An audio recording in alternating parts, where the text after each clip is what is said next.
last seconds, didn't quite do it, but it's one of them ones, it's 50-50. You go for the bomb, you're likely to be shot, but if you go for the kill, you might not find them.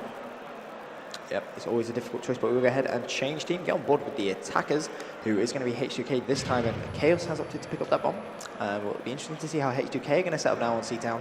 Are they going to go for a similar strategy we just saw Optic Gaming use, or are they going to go for something completely different? It looks like that maybe they've gone very similar, but again, smoke grenades being used.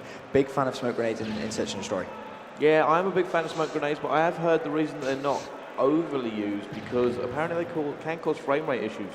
If you have 3-4 nades going off on the map, they can cause frame rate issues on the map. Really? Yes. I didn't know that. That's an interesting fact. How did you find that out? It was to do with the rule set. We almost banned stuns and flashes at one point. I think it might have been Modern Warfare 2. Oh, okay. Or was it Black Ops? It might have been Black Ops actually, and it turns out that we didn't, because if everyone used just smokes, it would actually cause the game to lag. Wow, interesting fact. I'm going to note that down. That's a good fact to know, to be fair. But in terms back on board with this S&D C-Town, we are on board with Chaos. H2K with taking that first round. 1 minute 27 still to go. It's still 4 versus 4. And Optic are doing a very similar strategy as we saw H2K do on that defensive side, not committing to anything, as Chaos does think he's just seen someone on that A-bomb area. Goes for the pre-fire, didn't connect. Ooh, how's he going to play it? This is going to be very tense moments for Chaos right now. Yeah, like I said, they both know where they are. They're going to have to do something, and he's actually been stunned now. Where is this fire going in? He's actually, he's got that kill. This gives them the advantage now. And you know what, his team's going to be around, but no, Rambo cleans it up and brings it back level. Yeah, 3 versus 3. Rambo, nice play, staying composed, didn't rush in, but just managed to get the perfect shot. And realised that was a fantastic shot. Big time. I was just about to say, if he makes that kill, that's going to be massive. And he has done, and that is going to leave Scumpy in a 1 versus 3. Let's get on board with him. Can he try and do his Scumpy magic, which was obviously caused him to be MVP at EGL8? Let's have a look. 1 versus 3. Bomb is down. He has 40 seconds to go. Sees realised, pre-fires, takes down 1, immediately turns. Can he find the second? Again with the pre-fire.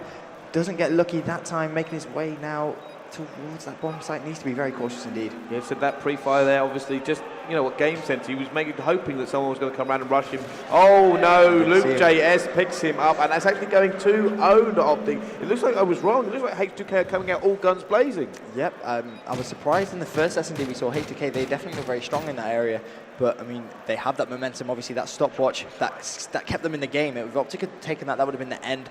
H2K would have been knocked down into the losers bracket. However, it's kept them in. They now have that momentum. If they can take one more round, I mean, that is going to give them the world of confidence. We're on board with Optic now, and they are now on attack. Rambo with the bomb, and this is where, again, you were right in that first S&D we saw it. The later the game goes on, we see a bit more mixed strategies. Yeah. That's what we're going to go ahead and see now. Yeah, so it's interesting to see how the game progresses over Search and Destroy, depending on where players go. If you get rebuffed too many times at A, is it time to switch to B, or are they going to guess that? It's a complete thinking game. It's trying to get them engagements the way you want them. You need to make sure it goes to your tempo, pick it off when you can, get that number advantage, then push and make your strategy work. Whereas defense is basically just watching. You need to just sort of react carefully to them pushes and flows of this game, and try not to let yourself get exposed, and just keep your areas covered. Yeah, absolutely. Rambo just throwing that stun, didn't connect, and Big Time has actually been dropped, so already Optic not off to the greatest of starts, if I'm honest. So it's going to be 4 versus 3 in H2K's favour. They are 2-0 up, let's not forget. 1 minute 36 still to play on this third round of Search and Destroy on C-Town, as Rambo just going to have to be a little cautious. You see him checking his back all the time. He does not want to give away an easy kill and make it 4 versus 2. It's one of these things, like I said, that if you don't get your push correctly and you don't get it far enough, if you start pinning yourself into an area, it gives the other team free reign. They can start to lock you down a little bit, start to flank, start to basically just manipulate the way you're actually playing the game, and it can be very, very dangerous because you know what, if you're watching a choke point, then you have to run through it. Yep, completely agree with you there, Bryce, if I'm honest, but 1 minute left still to play. Optic need to try and get this bomb down or take down 4 H2K players, so they have a bit of a task on their hands as Realize shuts down Merc. That is going to be 4 versus 2. Rambo and Scump left last alive, and 49 seconds. The time is ticking away. H2K can afford to just be a little defensive as he shuts down Scumpy, and Rambo in a 1 versus 4. Luke JS shuts him down as well. Optic Gaming 3-0 down in Search and Destroy C-Town. H2K with that momentum now. I think we're going to see last map. I'm not gonna lie. What? Realize, have you seen him these last 2 games? He is rising to the occasion. He's 5-2 right now, but that CTF dome, we saw 3-piece, 3-piece, 2-piece, 2-piece. He was just going in. that stopwatch. He was performing clutch plays when he needed to most, but we are going to change team, get on board now with H2K. They are on attack, so they can't afford to let this one map slip because they're going to go on to defense next. And, you know, we've seen how they play on defense. They can just be overly defensive, just get one player each on each side bomb, 2 more players that can just roam. That's the way to do it. So it's the same sort of thing again. I think they're going to take a risk here. Are they going to go in? They know they have to lose. They have to lose 4 in a row to lose this map now. Yep, but to be fair, let's not forget who they're playing against, Optic Gaming. If anyone's going to do it in this whole tournament, it's probably going to be Optic. Chaos is very weak though. He's managed to stay alive. Still a 4 versus 4 scenario with 1 minute 53 still to play. We can pretty much see exactly where they've dedicated themselves to right now. Yeah, it's like I said, it's one of these things. They need to you need to get your strategy in before the other team can sort of stall you. Because if they stall you, then they get a chance to adapt. They get a chance to, you know, manipulate the way they're going to engage you. And I said it's just a dangerous position because it means that they get to close you down, and that's not what you want. You want to be able to just pull them apart, isolate them, get them out of their comfort zone, and then just take them apart. But like I said, they need to get this push on, and it's something that the whole team's going to have to work on actually doing. Yeah, and Chaos has done a great job just of avoiding all of the stuns that have been thrown in, as Realize gets himself off to a good start, taking down Merc with that Semtex. And let's have a look where Chaos is. Oh, he was actually trying to get that bomb down at B, gets shut down by Big Time and making it a 3 versus 3 scenario.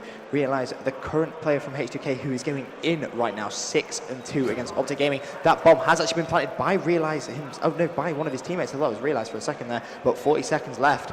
And it's going to be a 3 versus 3 scenario. This is looking very good for H2K right now. This game is going to change at the drop of a hat. As soon as that first player engages, everybody's going to swing in. Everybody's going to start engaging. As this time ticks down, 25 seconds to go. Rambo's in, Big Timer's in, and it looks like Luke JS has a 1 versus 2. He's got to clutch this situation now. Where is he going? Where are the 3 players of Optic? You can pretty much predict one of them is going to be defusing it, and that's just unfortunate play. Luke JS, he tried to overextend all the way through his own spawn. Unfortunately, didn't have enough time. He took down Scub, but that's just fantastic communication coming from Optic there with Rambo and Merc still up, managing to communicate who's going to get the defuse, who's going to cover what, who's going to go where. But the problem they've got now is H2K. They're going to be on D, and to be honest, it wouldn't surprise me if we saw a very, very defensive H2K. They're about to level things up in this best of 5 against Optic Gaming. I mean, imagine if it was you.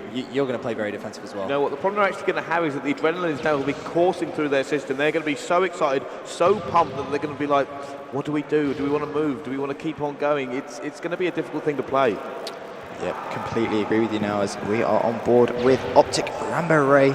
And he is just slowly moving. You know, don't want to give away too much, but he's just slowly making his way on this left-hand side. Let's have a look how he's going to play it. Just trying to see if he can find one of those H2K players to try and pick off a sneaky kill. Doesn't look like they're going to give anything away though. You know what? This is the problem Optic now have. With this deficit on rounds, they can't take a risk. It's just not worth it. If they take a risk and lose, they've lost this entire map. Yep, absolutely. As it stands, 3-1 to H2K in this Search and Destroy on C-Town. We're still on board now with Rambo Ray. It's 4 versus 4 scenario, so we're yet to actually see anyone drop. But as like we said before, as the time ticks down, it's more beneficial for H2K. Yeah, they are playing so defensive. It's one of them things, how you see actually Search and Destroy manipulate itself. The first couple of rounds are always each other team, feeling each other out, just trying to get a small advantage. Come to the middle sort of rounds, people start taking risks. They start mixing it up because if you lose, it's not game over. But if you win, you get the advantage. It means you can, you know, sort of grind out the rest of the map. Late game, when it comes down to it, the pressure's on. Everybody slows down. The intensity is there. They're concentrating so hard. They don't want to die. They don't want to be the guy that lets their team down. Yep, and as time ticks down, Legend is going to get a very important kill there on Rambo. And let's have a look, 44 seconds left. And Big Timer is going to have to try and move himself into a better position as H2K are going to be so defensive. As Realize again shuts down Merc. Big Timer though has seen Chaos, he does fire a few shots, he's going to have to pre-fire, but there is Luke JS who shuts down Big Timer. That is going to be Scumpy in a 1 versus 3 scenario, 26 seconds left. I think H2K have gone and got this. Yeah, Luke JS, and that is H2K. Giant Slayers. H2K, they've shut down 4K. I wish the camera was on him there right there. As you saw Luke JS stand up and said, we are going to take you down. You know, no European team, let's not forget this, at EGL has ever beaten Optic Gaming. I mean, Optic Gaming, no matter who, have never been beaten at EGL.